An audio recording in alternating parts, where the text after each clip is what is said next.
Era marzo de 2023 cuando Carolina Vargas despertó en una habitación blanca de hospital, con el cuerpo inmovilizado y la mente dando vueltas entre flashes inconexos. El silencio a su alrededor era tan denso como la soledad que la envolvía. 28 años, recién graduada con honores en finanzas por una de las mejores universidades del país, Carolina era el tipo de persona que siempre buscó reconocimiento por mérito, no por piedad.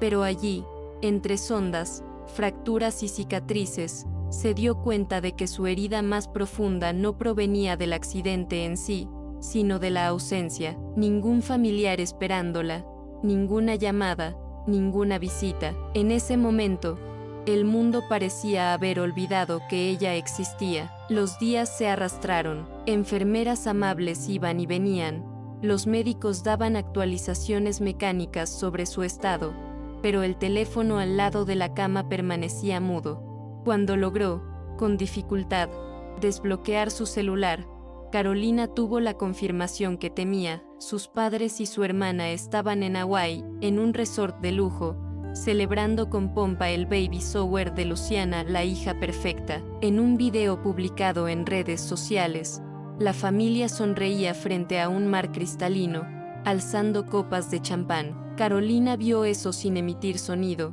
con los ojos secos por un dolor que ya no sabía cómo llorar.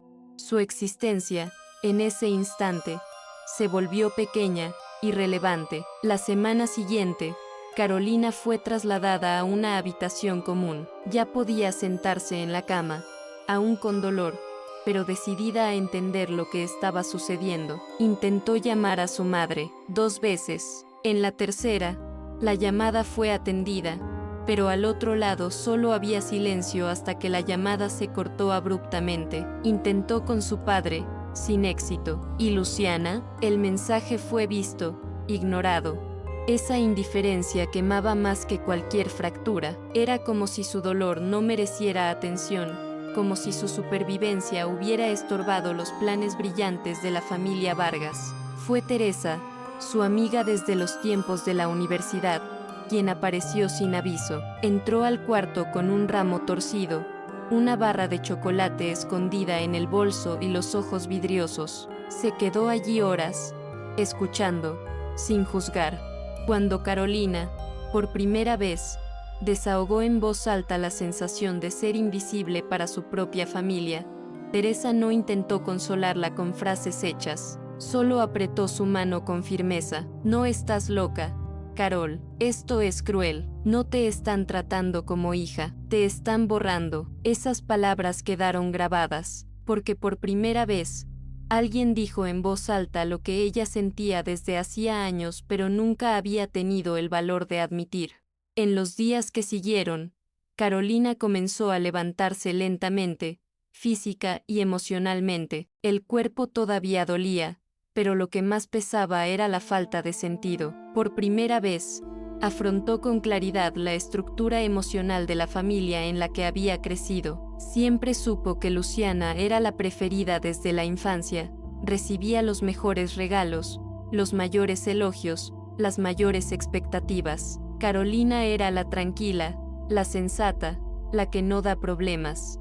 Pero esa etiqueta, que antes sonaba como una virtud discreta, ahora se revelaba como una sentencia cruel. Mientras Luciana era celebrada por cada paso, Carolina era olvidada incluso al borde de la muerte. Eso no era descuido, era elección, y la constatación pesaba como concreto en su pecho. Una tarde, mientras miraba por la ventana del hospital, vio a una familia reunida en la acera, un padre de la mano de su hijo pequeño, la madre acomodándole el abrigo al niño, y por un instante, sintió rabia, no hacia la familia, sino por haber creído, durante tanto tiempo, que bastaba con ser buena para ser amada. Entonces recibió la visita que jamás esperaría. 4 días después de que le autorizaran el alta hospitalaria, sus padres aparecieron en la puerta de la habitación, sin flores, sin regalos, sin emoción. La madre entró primero,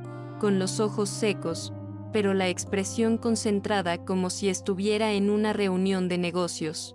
El padre la siguió, con el celular en la mano, tecleando como si el tiempo fuera escaso. Luciana no vino, ninguna mención de ella, ni del bebé. Necesitamos hablar contigo, es importante, dijo el padre, en tono directo, sin siquiera preguntar cómo estaba. Carolina, todavía débil, solo asintió, esperando una explicación, una disculpa, un mínimo de humanidad. Pero lo que vino a continuación fue un cubo de agua fría, tan helado que la hizo tensarse en la cama.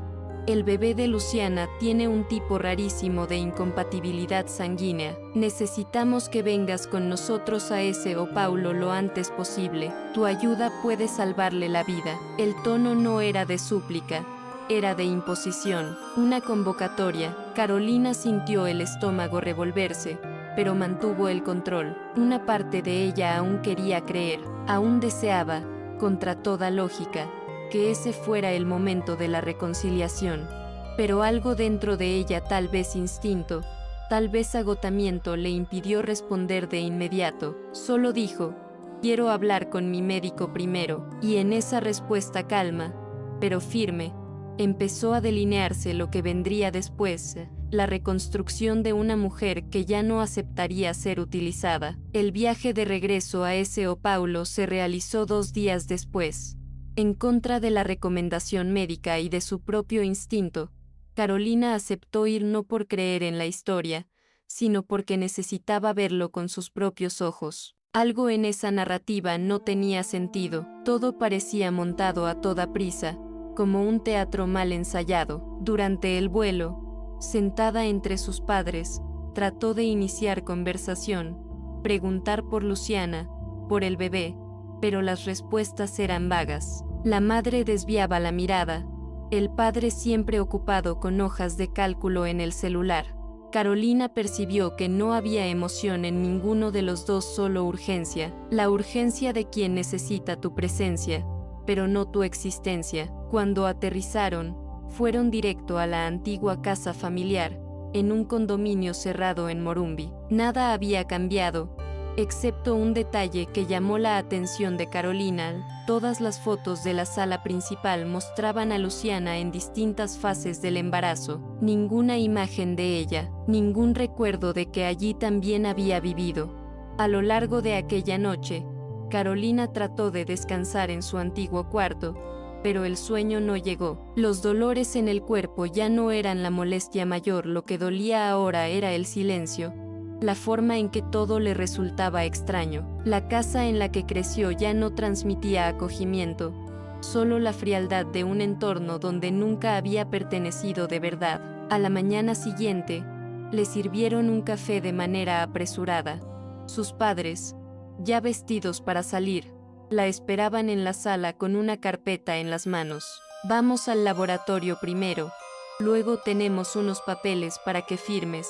Cosa rápida, dijo el padre. Carolina, cada vez más alerta, observaba los gestos, las miradas, la ausencia de cualquier emoción relacionada con la criatura que supuestamente corría riesgo de vida. En el coche, antes de salir, recibió un mensaje inesperado de Teresa: hablé con mi prima en el Albert Einstein.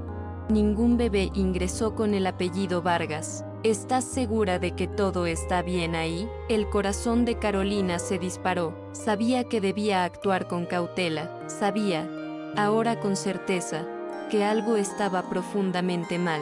Y esta vez, no fingiría no verlo. En la sala de espera del supuesto laboratorio, Carolina se mantuvo en silencio.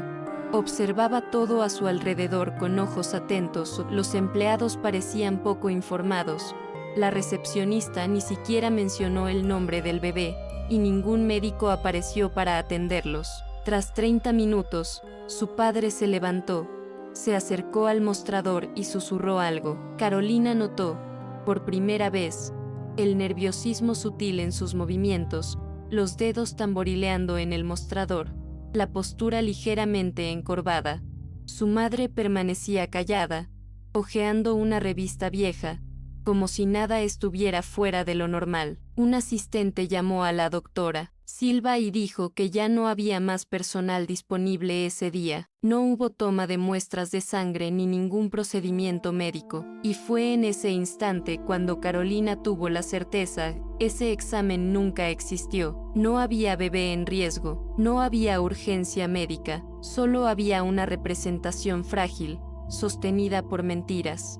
De regreso a casa, Carolina decidió confrontar a sus padres. No en voz alta todavía. Primero pidió ver los supuestos documentos que su padre insistía en que firmara con urgencia. Con un aire de falsa ligereza, él sacó de la carpeta un conjunto de hojas impresas y se las entregó con una sonrisa que no alcanzaba los ojos. Es solo una formalidad. Aún tienes esas acciones del Grupo Vargas, ¿recuerdas? Estamos reestructurando algunas cosas, por seguridad jurídica.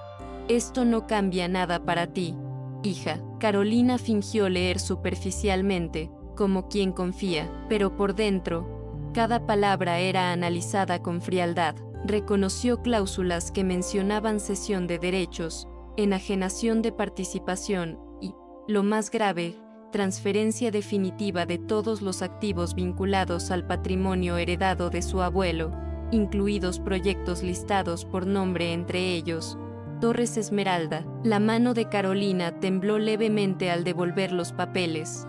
Necesito tiempo para revisarlos con calma. Le pediré a Martín que les eche un vistazo. Mencionar al abogado de confianza fue un golpe certero. El semblante de su padre se endureció.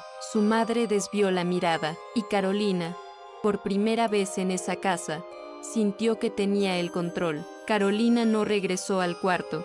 Salió de la casa poco después de la merienda y solicitó un coche por aplicación, alegando que necesitaba descansar mejor en un hotel. Sus padres no insistieron.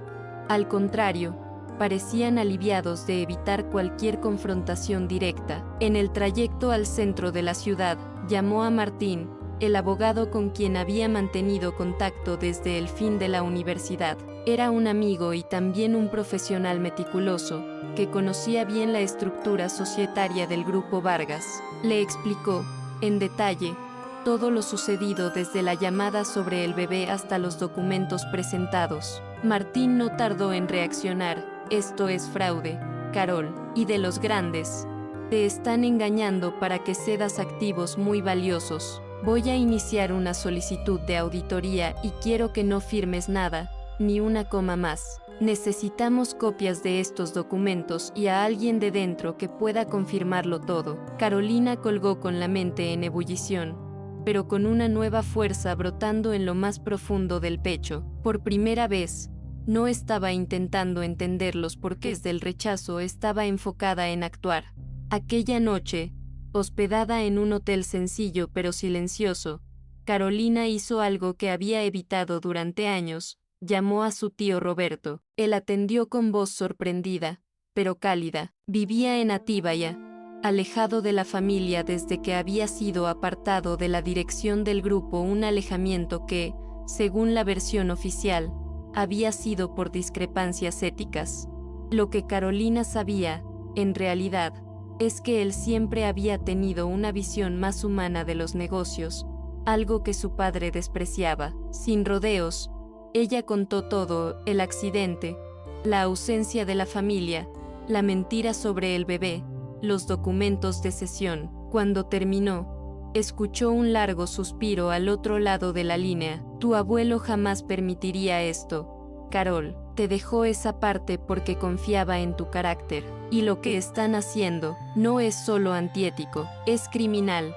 Quedaron en verse a la mañana siguiente en un café discreto de la zona oeste, y fue allí, ante la taza de café fuerte y las manos curtidas de su tío, que Carolina comenzó a armar el rompecabezas de lo que realmente le habían hecho durante todos esos años. El tío llegó puntualmente a las 8. Lucía visiblemente más envejecido de lo que Carolina recordaba, pero conservaba la misma mirada firme de siempre, el tipo de presencia que impone respeto sin alzar la voz.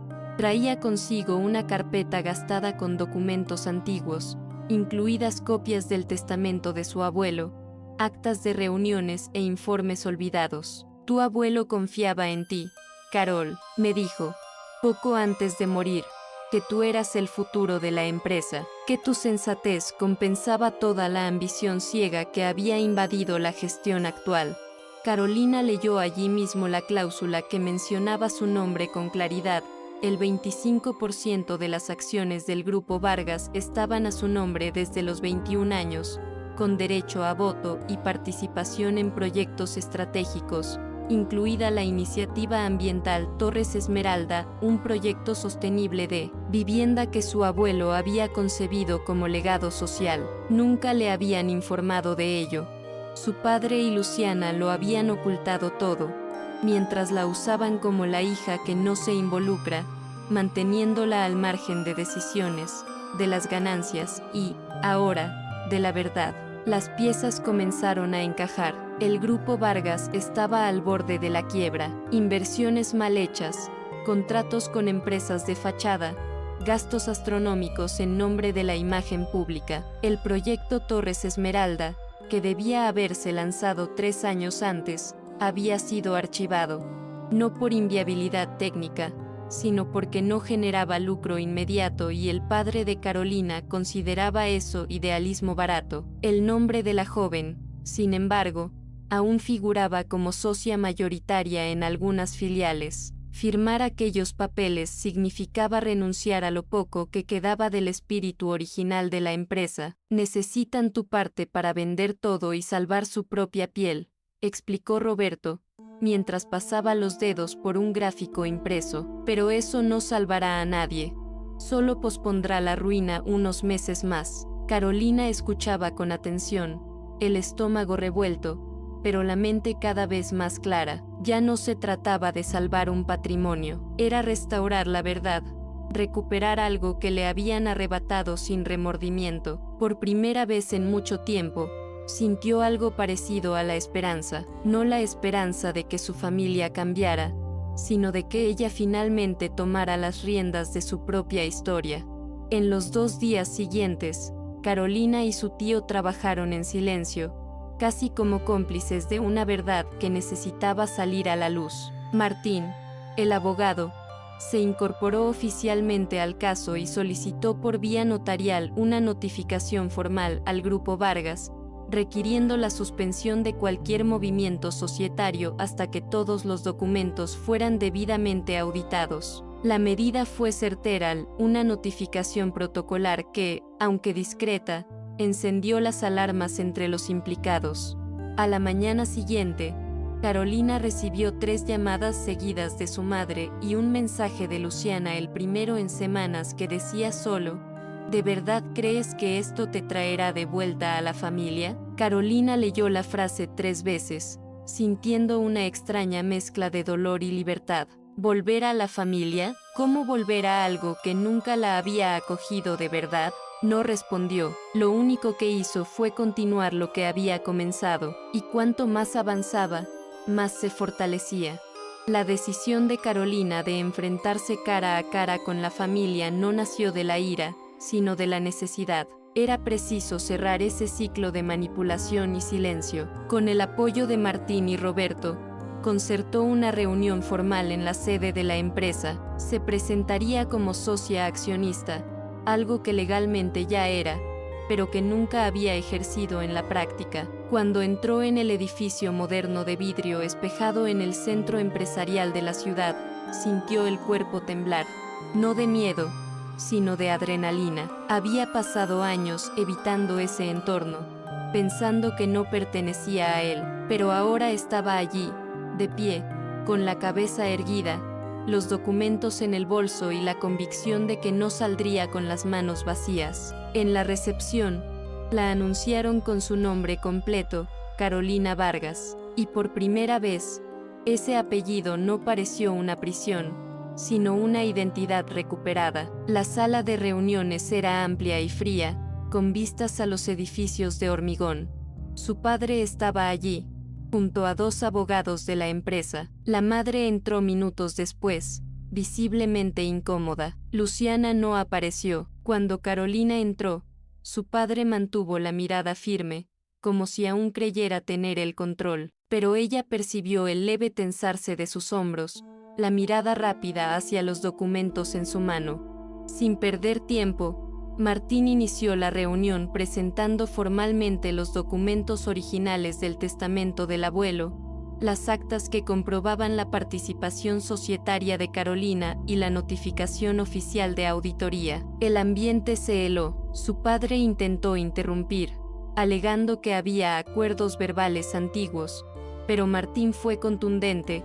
La ley no reconoce acuerdos verbales cuando existen documentos firmados y registrados en notaría. Y, en este caso, hay indicios claros de intento de fraude. Carolina guardó silencio hasta ese momento. Luego, miró directamente a sus padres y dijo con calma: me dejaron sola en un hospital, herida, ignorada, y ahora me buscan no por arrepentimiento, sino por desesperación. Ya no soy la hija que se calla. Su madre, siempre silenciosa, finalmente habló. La voz le salió temblorosa, como si cada palabra llevara el peso de años de omisión. Solo queríamos protegerte. Pensamos que mantenerte alejada de la empresa era lo mejor. Siempre fuiste más sensible, Carolina. La hija respiró hondo. Esa justificación la acompañaba desde la adolescencia. Sensible había sido el código para descartarla de todo lo importante. No era un elogio, sino una sentencia disfrazada de preocupación. Carolina se inclinó ligeramente hacia adelante, firme. No me protegieron, me borraron, me excluyeron de la familia, de los negocios, de la historia de mi propio abuelo. Y cuando todo empezó a venirse abajo, entonces decidieron recordarse de que existo. Su padre cruzó los brazos, pero evitó mirarla. La reunión estaba claramente fuera de su control, y eso era nuevo, les incomodaba. Martín prosiguió, esta vez con otra carpeta en la mano, copias de los registros contables, evidencias de inversiones sin retorno, movimientos sospechosos y, lo más grave, un informe preliminar que señalaba la posibilidad de desvío de fondos en uno de los proyectos ambientales suspendidos. El silencio fue inmediato. Su padre palideció, su madre se llevó la mano a la boca, y Carolina, más serena de lo que esperaba, formuló la propuesta. No se trataba de venganza. No quería simplemente recuperar lo que por derecho le pertenecía, sino corregir la trayectoria de todo aquello. O aceptan una reestructuración completa de la empresa, con auditoría independiente, transparencia en las cuentas y mi entrada activa en el consejo, o remitiré esto al Ministerio Público y a la prensa. El impacto fue inmediato. Su padre intentó reír, pero la carcajada murió a medias. Sabía que en ese momento habían perdido el control. El juego había cambiado.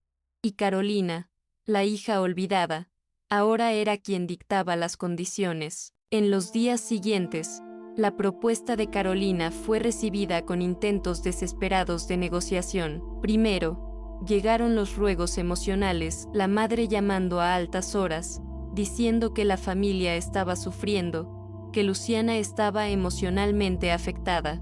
Después, los argumentos racionales, que la reputación de la empresa se vería dañada, que los inversores podrían retirarse, que los empleados resultarían perjudicados. Carolina escuchó todo, cada argumento, pero no cedió. No había más espacio para la culpa. Ese era el último intento de manipulación, y ella reconocía los patrones con claridad. Llamó a Teresa, como hacía siempre que el peso emocional amenazaba con desestabilizarla. Es normal dudar de ti misma en medio de la tormenta, Carol. Pero mira hasta dónde has llegado. Intentaron borrarte, y estás aquí, encendiendo luz donde solo había sombra. Carolina sonrió por primera vez en días. Necesitaba oír eso. Necesitaba recordar que su dolor no era exageración, era real, y debía afrontarse hasta el final. A la semana siguiente, con todo en curso legalmente, Carolina asumió oficialmente un escaño en el Consejo de Administración del Grupo Vargas. La prensa empezó a especular sobre el movimiento inusual. Hasta entonces, nadie sabía siquiera que ella poseía acciones. Un artículo de un diario económico de mediano tiraje tituló "La heredera olvidada que dio la vuelta al juego". Carolina leyó el titular en el silencio de su habitación de hotel y no sintió vanidad. Sintió alivio. Era como si el mundo finalmente reconociera que ella siempre había estado allí, aunque invisible. En los primeros días de reuniones afrontó miradas desconfiadas, comentarios susurrados, una atmósfera cargada de tensión, pero no retrocedió. Llegaba temprano, revisaba los informes con esmero, escuchaba a los departamentos operativos, conversaba con empleados veteranos que habían sido ignorados por la antigua gestión. En menos de un mes, ya había identificado los principales cuellos de botella financieros y propuesto un plan de transición que incluía la reactivación del proyecto Torres Esmeralda y, sobre todo, planteó algo aún más audaz: la reincorporación de Roberto como consultor estratégico. El consejo se resistió, pero Carolina dio la orden: o se respeta el legado de mi abuelo, o este grupo deja de existir. La decisión de traer de vuelta a su tío fue el punto de inflexión. Muchos lo vieron como un gesto simbólico, otros, como una afrenta directa a la gestión anterior. Para Carolina, fue justicia. Roberto había sido el único miembro de la familia que reconoció en ella un valor genuino, no meramente estratégico. Su primer día de regreso a la sede fue silencioso, pero cargado de significado. Los empleados más antiguos lo saludaron con respeto contenido, como quien comprende que el tiempo había ajustado cuentas. Él llegó con una postura humilde, pero determinada. Mientras la mayoría de los ejecutivos vestían trajes impecables y pronunciaban discursos vacíos, Roberto hablaba con claridad, conocía el terreno de la fábrica, recordaba los nombres de antiguos socios y entendía el negocio más allá de los números. Carolina lo presentó como consejero especial de reestructuración y se aseguró de explicar públicamente, ante todos los directores, lo expulsaron por pensar diferente. Hoy vuelve porque necesitamos a quien piensa con verdad. Nadie se atrevió a objetar. Con Roberto y Martín a su lado, Carolina comenzó a impulsar una serie de cambios que no solo salvarían la empresa financieramente, sino que también reconstruirían su alma. Creó un canal interno de denuncias, canceló contratos con proveedores fantasma y abrió espacio para liderazgos femeninos en las áreas operativas, algo que jamás se había hecho allí. Por primera vez, las becarias eran escuchadas en reuniones estratégicas. Se reactivaron proyectos sociales archivados. Uno de ellos, en particular, la conmovió profundamente: la iniciativa para construir viviendas asequibles en la periferia este, usando tecnología limpia y materiales reciclables. Era el legado de su abuelo, el mismo proyecto que su padre llamaba limosna de ricos. Carolina no solo sacó el proyecto del papel, sino que lo amplió, creando un comité específico de impacto social. En una de las reuniones, un ingeniero veterano, con décadas en la empresa, se puso de pie y dijo: si tu gestión sigue así, tal vez volvamos a sentirnos orgullosos de trabajar aquí. Carolina agradeció con la voz quebrada. Sabía que aquello no era un elogio cualquiera, era una promesa de reconstrucción. Incluso con los avances, el ambiente familiar seguía siendo hostil. Las interacciones con sus padres y con Luciana se reducían a asuntos legales y societarios. No había afecto, ni siquiera respeto, solo conveniencia. Carolina no se engañaba, sabía que su presencia allí seguía siendo incómoda. Su madre evitaba el contacto visual en las reuniones, su padre mantenía una postura defensiva y Luciana simplemente ignoraba cualquier comunicación directa. El silencio entre ellas era tan denso que dolía físicamente. En una sesión del consejo, cuando Carolina presentó la nueva política de gobernanza con enfoque en ética y transparencia, escuchó de su hermana un comentario seco: siempre supe que ibas a usar la empresa para vengarte. Carolina no respondió, solo miró al frente, firme. No necesitaba demostrar nada más. Su misión no era agradar, sino transformar. Y eso estaba sucediendo, a pesar de la resistencia. Lo que antes era un imperio corroído por la vanidad ahora empezaba a respirar. Una tarde de viernes, mientras revisaba los informes trimestrales con Martín, Carolina recibió una visita inesperada. Era el director financiero, un hombre adusto que siempre había sido cercano a su padre. Entró en la oficina y cerró la puerta con cuidado. «Necesito mostrarte algo», dijo, abriendo una carpeta de cuero. Lo que traía eran documentos internos, extractos bancarios y comprobantes que indicaban que parte de las pérdidas del último año no había sido solo mala gestión, sino desvío de fondos, desvío sistemático de recursos con autorización directa de la presidencia anterior. A Carolina se le heló la sangre. «¿Tú sabías esto?», preguntó, conteniendo la furia. El hombre vaciló. Lo sospechaba, pero nadie tenía valor para mover un dedo. Ella se levantó de la silla y caminó hasta la ventana, intentando respirar. Ya no se trataba de decisiones erróneas, era crimen, era robo, y estaba documentado. Tenía que decidir qué hacer. Exponerlo públicamente causaría un escándalo, pero encubrirlo la convertiría en cómplice. Cuando se giró de nuevo hacia el director, ya sabía su respuesta: «Gracias por mostrármelo, pero ahora debes decidir de qué lado estás, porque yo voy a llevar esto adelante». Al final de ese día, Carolina convocó una reunión extraordinaria con el comité jurídico y el consejo. La sala estaba llena y el aire, cargado de tensión. Presentó las pruebas de forma directa, sin adornos, números, fechas, firmas, comprobantes de transferencias a cuentas vinculadas a empresas fantasma. El silencio fue absoluto. Ninguna excusa sería suficiente. El nombre de su padre aparecía en al menos 5 documentos como responsable de aprobar transacciones sospechosas. Al concluir la presentación, Carolina dejó claro que llevaría el caso a una auditoría externa y, de ser necesario, al Ministerio Público. No había vuelta atrás. Luciana se levantó, irritada, diciendo que ella estaba destruyendo a la familia en plena plaza pública. Su padre permaneció en silencio, con la mandíbula apretada. Su madre, encogida en un rincón, lloraba en voz baja. Carolina sintió el peso de aquella escena, pero no vaciló.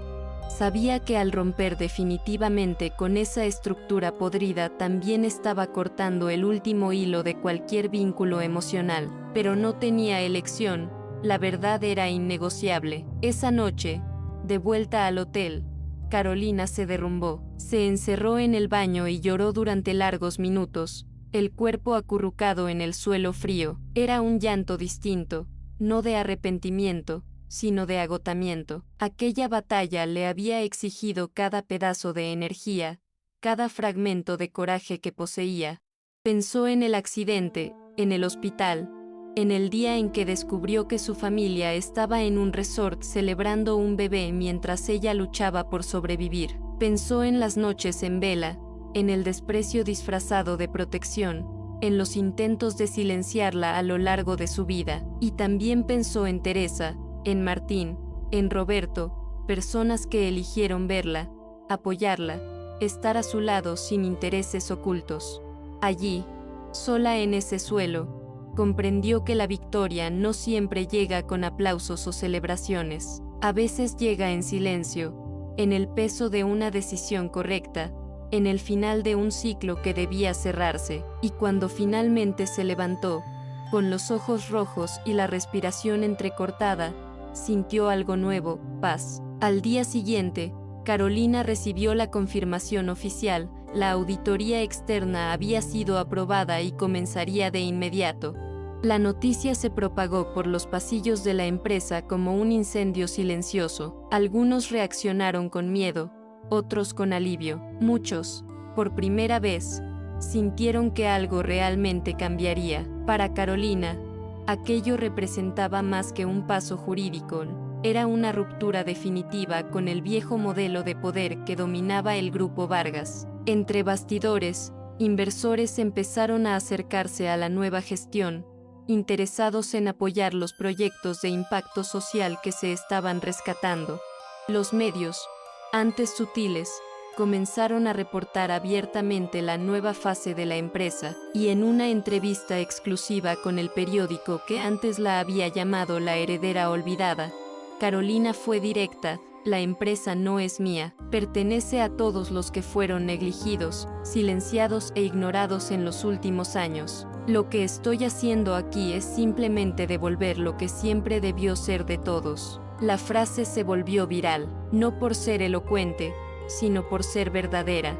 Paralelamente, la relación con Luciana se deterioraba. Su hermana no ocultaba el desprecio, enviaba mensajes irónicos, hacía bromas sobre la nueva CEO justiciera e intentaba minar la imagen de Carolina dentro del equipo. En una ocasión, llegó a difundir que Carolina estaba mentalmente afectada y que la reestructuración era fruto de traumas mal resueltos. Cuando Carolina se enteró, no explotó. Llamó a Luciana a una conversación privada, sin testigos, no para convencerla, sino para dejar claro que ya no permitiría más agresiones disfrazadas de rivalidad. Puedes odiarme todo lo que quieras, Luciana, pero tendrás que lidiar con el hecho de que ya no soy alguien que puedas borrar con sarcasmo. Su hermana rió, nerviosa, diciendo que no aguantarías un año en esa silla. Carolina solo respondió, con serenidad: ya veremos, y salió de la sala. Ya no se trataba de competir,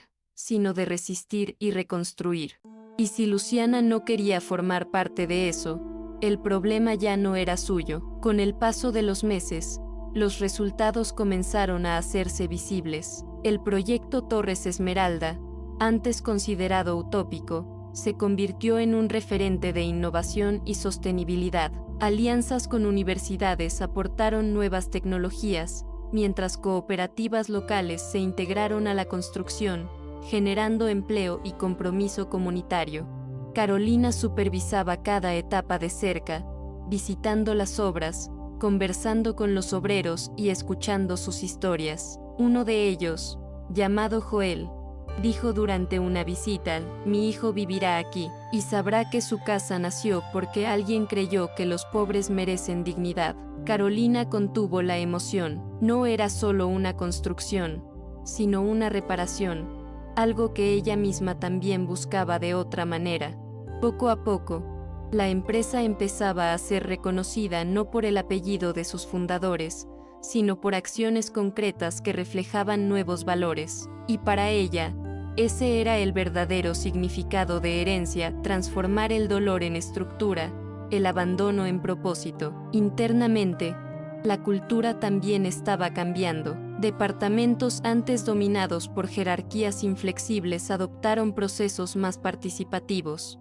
Se creó un comité de ética con representantes de diversas áreas, incluidos los niveles operativos. Por primera vez, todos tenían voz, no solo quienes usaban corbata. Roberto, ya reintegrado con dignidad, coordinaba mentorías para jóvenes talentos, promoviendo un modelo de liderazgo basado en la escucha y la coherencia. Teresa, con su experiencia en gestión de personas, fue invitada por Carolina a dirigir un programa de bienestar interno. Al principio dudó, pero aceptó. Era demasiado simbólico para rechazarlo, pues una amiga que estuvo a su lado cuando todos desaparecieron ahora formaba parte de la reconstrucción. En un evento interno, Teresa pronunció un emotivo discurso: esta empresa sobrevivió a muchas cosas, pero ahora, por primera vez, está viva. Carolina la aplaudió de pie, sintiendo un orgullo que no provenía del reconocimiento, sino de la certeza de que, por fin, estaba en el lugar correcto. A pesar de los logros, Carolina sabía que aún cargaba heridas abiertas. No buscaba reconciliación con sus padres o con Luciana, pero a veces, en los silencios más profundos de la noche, se sorprendía recordando pequeñas escenas de la infancia: un pastel compartido, una risa en familia, la ilusión de pertenencia. Era difícil separar el dolor de la nostalgia. Una tarde lluviosa, visitó la tumba de su abuelo por primera vez desde que asumió la gestión. Se quedó allí, sola, casi una hora. No habló en voz alta, solo dejó una carta escrita a mano, doblada con cuidado, en la que agradecía haber sido recordada, aunque en silencio. Si no fuera por ti, tal vez nunca habría tenido el valor de enfrentar todo esto. No lo sabía, pero tú ya habías dejado un espacio para mí, y ahora entiendo, mi lugar siempre estuvo aquí. Solo necesitaba llegar por otro camino. Al salir del cementerio, la lluvia ya se había convertido en llovizna, y por primera vez en mucho tiempo, no sintió peso en los hombros. Sintió ligereza. Unos días después, recibió una invitación inesperada para un evento empresarial internacional dirigido a jóvenes líderes en negocios de impacto social. Su nombre había sido propuesto por una red de emprendedores con los que había colaborado en el proyecto Torres Esmeralda. Al principio, dudó en aceptar. No se veía como un modelo de liderazgo. Aún se sentía marcada por la exclusión, por el rechazo que la había moldeado tanto tiempo, pero fue Teresa quien la animó. No tienes que demostrarle nada a nadie, Carol, solo necesitas mostrar lo que has construido, y eso ya lo haces cada día. Con esa frase resonando en su mente, aceptó. El evento se celebró en Lisboa, y fue la primera vez en años que Carolina viajó sin culpa ni obligaciones. Al subir al escenario para hablar de su trayectoria, no leyó un discurso, habló desde el corazón. Contó sobre la caída, el accidente, la soledad en el hospital, la mentira del bebé, la empresa al borde del colapso, la transformación, la suya y la del legado que heredó. Al final, recibió una ovación de pie, pero más que los aplausos, lo que más la conmovió fue el comentario de una joven que se le acercó entre bastidores. Me hiciste creer que podemos reconstruir incluso lo que nos fue negado. Carolina sonrió y, en ese instante, supo que todo había valido la pena. Al regresar a Brasil, Carolina fue recibida en la sede del Grupo Vargas con una nueva energía en el aire. No hubo fiesta ni alfombra roja, pero las miradas habían cambiado. Había respeto, las sonrisas ya no eran condescendientes. Un pasante le entregó un informe y dijo, entusiasmado, actualizamos la hoja de cálculo como pediste, y añadimos una pestaña con sugerencias del equipo. Fue un gesto sencillo, pero cargado de significado. Antes, nadie se atrevía a sugerir nada. Ahora, todos sabían que sus ideas serían escuchadas. Aquello era una revolución silenciosa. Carolina empezó a recorrer los pasillos con la tranquilidad de quien no necesita demostrar su valor, sino simplemente hacer lo correcto. En una reunión, al escuchar a un directivo usar la palabra heredera de forma peyorativa, lo interrumpió con calma. No soy solo heredera, soy responsable, y la responsabilidad es mayor que cualquier apellido. La frase resonó en la sala. Nadie osó replicar. El proceso judicial contra el expresidente, su padre continuó en secreto, pero no sin tensión. Aún apartado, él seguía teniendo influencia en algunos sectores. La defensa alegaba desconocimiento, omisión y que solo querían preservar la imagen de la empresa. Carolina no se involucró directamente, dejó que los abogados llevaran los trámites legales. Para ella, la justicia no era venganza, sino consecuencia. Siguió centrada en el presente y en el futuro. Con el crecimiento del nuevo proyecto habitacional, se creó una fundación dedicada a la capacitación de mujeres en situación de vulnerabilidad, donde las participantes aprendían desde técnicas de construcción civil hasta gestión financiera básica. El nombre de la fundación fue una elección personal, Instituto Clara Vargas, en homenaje a su abuela, mujer sencilla que había sido invisible en vida, pero cuya ternura Carolina aún conservaba como brújula moral. El día de la inauguración, pronunció un breve discurso. No estoy aquí para borrar el pasado, estoy aquí para asegurarme de que no se repita. Y una vez más, no fueron los aplausos lo que importó, sino el silencio respetuoso que siguió. Una mañana, mientras revisaba documentos en la oficina acristalada del piso 12, Carolina recibió una carta. Era de su madre, escrita a mano, con una caligrafía que reconocería en cualquier lugar. El mensaje era breve. No pedía perdón ni justificaba errores. pero decía que a veces el miedo nos hace equivocarnos gravemente con quienes más amamos y que esperaba que, algún día, Carolina pudiera mirarla con menos dolor y más compasión. Carolina leyó la carta en silencio, varias veces. No lloró, no sonrió, solo sintió la ambigüedad de quien desea cercanía, pero sabe que no puede volver a ser lo que era. Guardó la carta en el cajón de su escritorio, no como punto final, sino como recordatorio de que algunas relaciones no necesitan resolverse para que uno siga en paz. Aquella misma tarde, volvió al trabajo como de costumbre. El dolor ya no la paralizaba, y las palabras de su madre, aunque tardías, llegaron como un rayo de humanidad. En los meses siguientes, Carolina continuó firme en el liderazgo. Enfrentó crisis, reuniones difíciles y negociaciones delicadas. No todo era acierto, ni todo era fácil, pero todo se hacía con propósito. La empresa experimentó una transformación estructural profunda, ganando no solo vigor financiero, sino identidad. Ya no era la empresa de la familia Vargas, sino una organización con alma, con causa y con claridad. El reconocimiento llegó en forma de premios, reportajes e invitaciones a conferencias.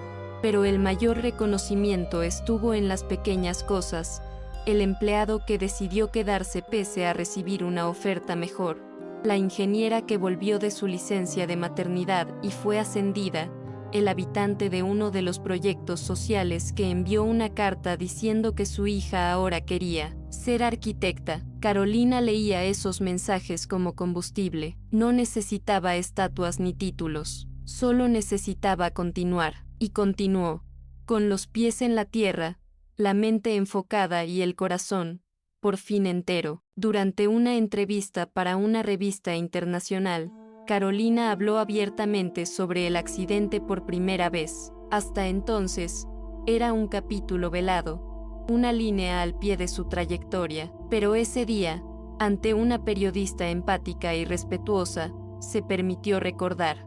Contó cómo despertó sola en el hospital, cómo intentó contactar a su familia y fue ignorada, cómo descubrió el video de la celebración en Hawái y, por primera vez, sintió que realmente no importaba. Ese día fue el fondo del pozo, pero también fue el comienzo de todo, dijo. La reportera preguntó si perdonaba a sus padres y a su hermana. Carolina reflexionó un instante antes de responder: no vivo esperando una disculpa. Lo que necesitaba, ya lo conquisté. El resto es elección de ellos. La entrevista se publicó con el título La mujer que reconstruyó su vida con sus propias manos. Y al leerlo, sola en casa, Carolina sintió un orgullo sereno, no por aparecer en una portada, sino por haber contado su verdad sin miedo. En una de las últimas reuniones del año, Carolina presentó los números de crecimiento de la empresa. Los datos eran positivos, pero lo que más llamó la atención fue la tasa de retención de colaboradores y el índice de satisfacción interna. Los números mostraban que la gente se quedaba, estaba feliz. Una directora recién contratada comentó: aquí sentimos que formamos parte de algo más grande. Y eso era precisamente lo que Carolina había buscado desde el principio. Al cerrar la reunión, se tomó un momento para agradecer, no con frases ensayadas, sino con un simple «gracias por creer en lo que estamos construyendo». Fue aplaudida, pero lo que más la conmovió fue ver a Roberto emocionado, con los ojos vidriosos. Al terminar, él se acercó, abrazó a su sobrina y dijo: «Tu abuelo estaría muy orgulloso, pero yo estoy aquí, y puedo decir, yo lo estoy». Carolina sonrió con los ojos cerrados. Ese era el reconocimiento que más importaba, no el de la prensa ni el de los inversores, sino el de alguien que conocía toda su historia, incluidas las partes que nadie más vio. Poco antes del receso de fin de año, Carolina recibió un correo de Luciana. Era breve, directo y, de algún modo, provocativo. Decía que se marchaba del país con su marido y su hijo, que había conseguido una plaza en un programa de MBA en el extranjero y que esperaba que ahora Carolina estuviera satisfecha. Carolina leyó el mensaje sin sorpresa. Conocía el tono y la intención velada de minimizar su logro al sugerir que todo se reducía a una competición, pero por primera vez, no sintió ira, sintió lástima. Luciana seguía atrapada en una narrativa de rivalidad que ya no tenía sentido. No respondió. Simplemente archivó el correo y cerró el portátil. Decidió, en ese momento, tomarse unos días de descanso. Viajó a un chalet sencillo en el interior, con vistas al campo y señal de celular limitada. Llevó libros, cuadernos y su propia compañía, y en ese aislamiento voluntario, reencontró algo precioso, el silencio interior. Por primera vez en años, Carolina sintió que podía simplemente existir, sin necesidad de resistir. En las mañanas tranquilas del chalet, caminaba por senderos, hacía anotaciones sueltas, repensaba decisiones y revisaba metas, no porque lo necesitara, sino porque le gustaba. El peso de la obligación había dado paso a la ligereza de la elección. En una de esas mañanas, mientras tomaba café en una terraza de madera, pensó en todo lo que había enfrentado desde el accidente. No solo en las traiciones y rechazos, sino también en sus propias dudas, en los momentos en que pensó en rendirse, en las veces que se sintió insuficiente, y al mirar el horizonte verde frente a ella, sintió una gratitud profunda, no por los obstáculos, sino por haber logrado superarlos. Entendió, allí, que superar no es olvidar ni borrar, sino recordar con lucidez y seguir adelante. Cuando regresó a la ciudad, ya en la primera semana de enero, la recibieron con flores en la recepción del edificio de la empresa. Una tarjeta sencilla las acompañaba. Gracias por darnos una razón para quedarnos. Equipo de RR. Carolina guardó la nota en su agenda, porque, más que las victorias grandiosas, eran esas pequeñas señales las que confirmaban, ella estaba exactamente donde debía estar. Al retomar la rutina, Carolina decidió implementar algo simbólico pero profundamente transformador, una política interna de escucha activa. Cualquier colaborador, de cualquier área, podía agendar una conversación con ella, no solo para asuntos técnicos, sino para compartir ideas, frustraciones o propuestas. Muchos dudaron de que funcionara. Decían que la presidenta no tiene tiempo para eso, pero ella demostró lo contrario. En una de esas conversaciones, conoció a Ana Paula, auxiliar de limpieza, quien sugirió mejoras en el comedor y contó que, durante años, los equipos de base se habían sentido excluidos de todo. Carolina no solo acogió su testimonio, sino que invitó a Ana Paula a formar parte de un comité de mejoras operativas. Días después, dejaron una carta anónima en recepción. Nunca imaginé que alguien en tu cargo se detendría a escucharnos. Gracias por recordarnos que también formamos parte de esto. Al leerla, Carolina recordó cómo ella misma se había sentido invisible tanto tiempo, y supo, sin duda, que estaba en el camino correcto. Las semanas siguientes estuvieron marcadas por un ritmo intenso pero constructivo. Con cada proyecto aprobado, con cada reunión concluida en sintonía, Carolina sentía que la reconstrucción no era solo física o financiera, sino cultural. La empresa se estaba convirtiendo en un reflejo de lo que ella había aprendido de la forma más dura, que las personas solo se integran a algo cuando se las ve. El éxito, ahora, venía acompañado de sentido, y aún frente a desafíos que seguían surgiendo, como presiones de mercado, crisis globales o disputas internas, sabía que ya no caminaba sola. Contaba con un equipo, con aliados, con propósito. Una tarde, al cruzar un pasillo de la sede, escuchó a dos jóvenes conversando. Uno decía, esta empresa es diferente, se nota. Ella no interrumpió, solo sonrió discretamente, porque eso era exactamente lo que siempre quiso construir, un lugar donde se sintiera pertenencia, y en ese instante tuvo la certeza, no era solo la heredera que dio la vuelta al juego, sino la mujer que, ignorada por todos, aprendió a ver a cada persona como alguien que importa. El cambio de año le trajo a Carolina más que una nueva etapa, le brindó una percepción madura de todo lo vivido. En lugar de crear metas descabelladas o planes para duplicar las ganancias, propuso al Consejo una iniciativa poco común, una semana interna de memoria y propósito. La idea era simple: reunir a empleados antiguos y nuevos, de todos los niveles, para compartir historias, reflexionar sobre el pasado de la empresa y, juntos, imaginar el futuro. Fue un éxito. Personas que nunca habían hablado en público compartieron recuerdos emocionantes, ideas atrevidas y, sobre todo, sentimientos. El último día, un ex empleado jubilado apareció de sorpresa. Se llamaba Hugo y había trabajado con el abuelo de Carolina en los primeros proyectos de construcción. Al tomar el micrófono, su voz tembló. Pensé que esta empresa había muerto con el viejo Vargas. Pero viendo todo esto, creo que solo estaba dormida. Gracias por despertar lo que él construyó. Carolina tragó saliva. Esa frase, simple y sincera, la conmovió más que cualquier premio o gráfico de crecimiento. Aquella noche, Carolina se quedó hasta tarde en la sede. Sola, recorrió los pasillos vacíos, observando los cuadros, los documentos antiguos enmarcados, los símbolos de una historia que antes la excluía y que ahora ella ayudaba a reescribir. Se sentó en la sala de reuniones donde meses atrás había enfrentado a sus padres y guardó silencio. Pensó en todo lo que había hecho, en quienes había perdido y en quienes había encontrado en el camino. Teresa, que se convirtió en más que una amiga, en una hermana de alma. Roberto, que recuperó su nombre y su lugar. Martín, que nunca dudó de ella, y también pensó en sus padres y en Luciana. Aún había dolor. Sí, aún había heridas, pero también había una comprensión silenciosa. No todo se cura, pero todo puede comprenderse.